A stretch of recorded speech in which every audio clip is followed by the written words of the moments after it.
Yeah, so I mean, we were talking about pivoting, and timing also plays a huge role in making a decision on how you're going to change your trajectory. I had been doing the food service industry entrepreneur lifestyle for over a decade.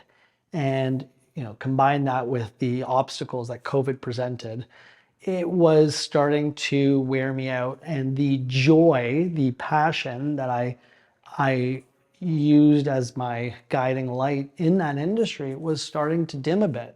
So, all that said, at the same time, I was approached by two other entrepreneurs that wanted to start this company. It was in the barbecue and grill space. And the way I looked at it was, I love this. I would do this even if it wasn't for money. I would do this just for fun. I think I would do this just because it's cool. It's cool to do, and it's something I would enjoy doing. And I think by virtue of that, it's made the process of transitioning into that as my existing journey as an entrepreneur a lot easier because I wanted to do this anyways.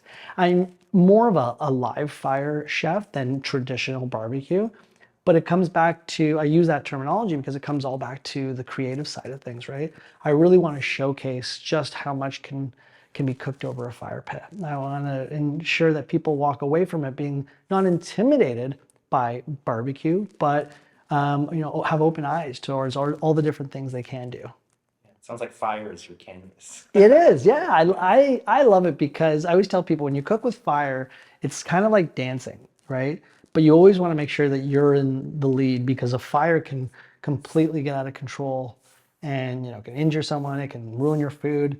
But when you have control of it and you can tame that fire, it is there to be a lifelong tool for making things alive, bring life to things, right? And think about humanity and where we would be without a fire pit, right? So that ability to control fire allows you to bring out the very best in what you're doing.